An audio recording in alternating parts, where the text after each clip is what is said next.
আসসালামু আলাইকুম এভরিওয়ান, কেমন আছেন? আশা করি সবাই ভালো আছেন। আপনাদের সাথে শেয়ার করব বিকেলের একটি ঝটফট নাস্তার রেসিপি। একটি ডিম আর 1 কাপ ময়দা দিয়ে এটি বানিয়ে ফেলা যায়।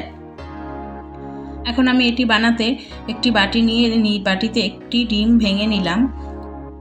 এরপর 1 কাপ পরিমাণে চিনি দিয়ে ভালোভাবে মাখিয়ে নেব। মিশ্রণটি ভালোভাবে মাখাতে হবে, তা না হলে চিনিটা দানা দানা থেকে যাবে। পর্যায়ে আমার মাখানো শেষ। এখন এতে আমি একটু সয়াবিন তেল দিয়ে দিয়েছি। এরপর ব্যাটারটি আবার ভালোভাবে মাখিয়ে নিয়েছি। মাখানো হয়ে গেছে। এখন আমি এতে 1 কাপ পরিমাণে ময়দা নিয়ে নেব। ময়দা নিয়ে সামান্য লবণ দেব। এরপর আমি আবার ভালোভাবে মাখিয়ে নেব।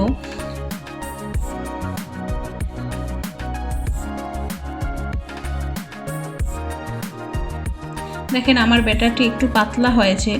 এখন আমি আর একটু পরিমাণে ময়দা নিয়ে ব্যাটারটিকে আবার ভালোভাবে মাখিয়ে নেব, যেন ব্যাটারটি ঠিক মতো হয়।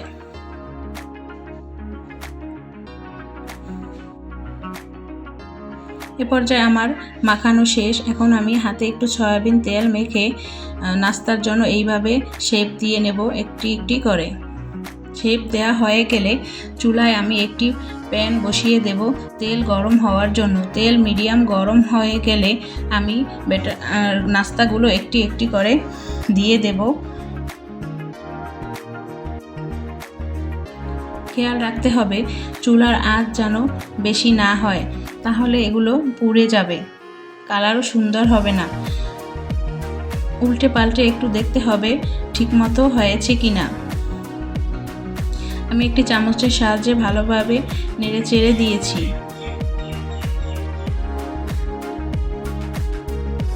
এই রেসিপিটি যদি ভালো লাগে তাহলে আমার চ্যানেলে একটি লাইক দিয়ে দিবেন। দেখেন কালারটি কত সুন্দর ব্রাউন কালার হয়ে গেছে। এখন আমি এগুলো উঠিয়ে নেব বাটিতে। বাটিতে উঠানো হয়ে গেছে। দেখেন ভিতরটাও কত সুন্দর একটি ভেঙে দেখালাম। সবাই আপনারা ভালো থাকবেন, সুস্থ থাকবেন। আল্লাহ হাফেজ।